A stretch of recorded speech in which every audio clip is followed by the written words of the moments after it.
All right, let's get right into it. We all know rubber is everywhere. But what if the very thing that makes it strong is also, well, not so great for the planet? Today we're diving into some really cool research that asks a huge question. Can we actually make rubber greener without making it weaker? I mean, just think about it for a second. Rubber has this incredible ability to stretch and bend and just snap right back, over and over again.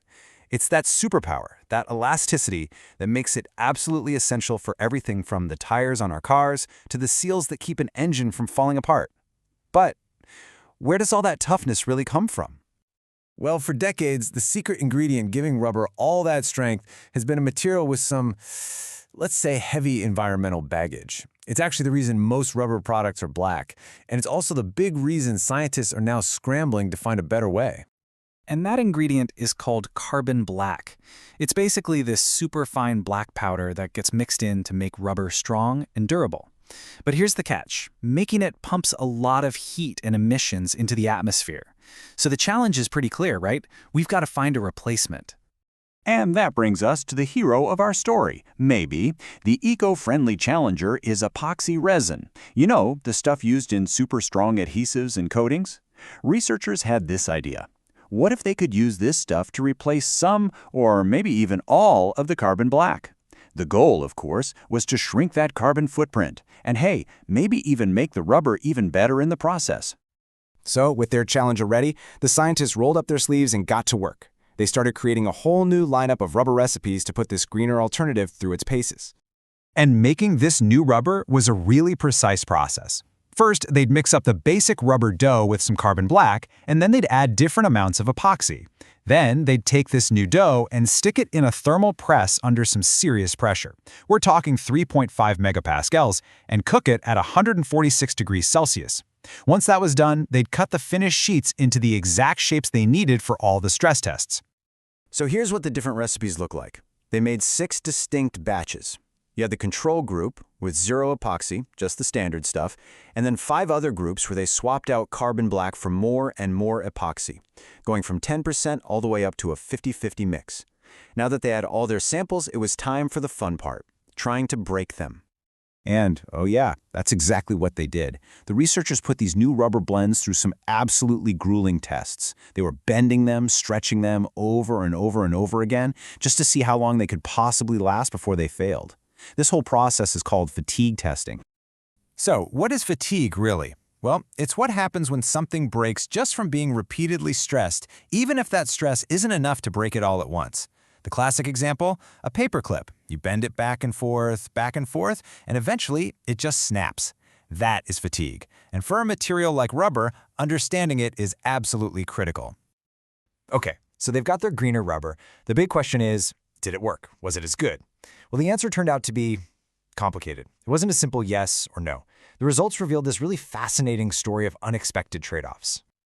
So the first major finding was a real shocker. When it came to bending the rubber back and forth, adding epoxy was actually a bad thing. The standard rubber with 0 epoxy lasted for 250,000 cycles. But as soon as they started adding epoxy, that number just plummeted, dropping all the way to just 55,000 cycles for the 50% mix. I mean, that is a massive drop-off. But then, and this is where it gets weird, they tested the rubber by stretching it, which is called a tensile test. And the story completely flipped. The results showed this kind of U-shaped pattern. At first, the lifespan dropped, but then it shot back up. The sample with 40% epoxy was actually stronger and lasted longer than the mixes with less epoxy. How wild is that? The results for overall strength were just as complex. So the strongest material, hands down, was the original formula with no epoxy. But then look at the 30% mix. After the strength had been dropping off, it suddenly spiked again, getting almost as strong as the original. This just goes to show the relationship between epoxy and strength is definitely not straightforward. So here's the bottom line. Epoxy is a total double-edged sword. On the plus side, it made the rubber stretchier and also stiffer, which can be good things. But on the minus side, it made it way weaker when it was bent over and over, and, for the most part, it just lowered its overall maximum strength. So what does this all mean for the real world? All this data isn't just a bunch of random numbers, you know? It's a blueprint. It's a guide for how to create the absolute perfect rubber recipe for a very specific job. And it turns out there is a perfect recipe if you know what you're looking for. The researchers figured out that for jobs that need a good balance of stretchiness and resistance to bending, a 20% epoxy mix is the sweet spot. It's the best compromise between all those competing properties. And this brings us to the final, practical takeaway. There's a specific recipe for every single need. If you need pure bending performance, you stick with the old-school 0% epoxy. If you need to combine that bending with some stretchiness, 20% epoxy is your go-to.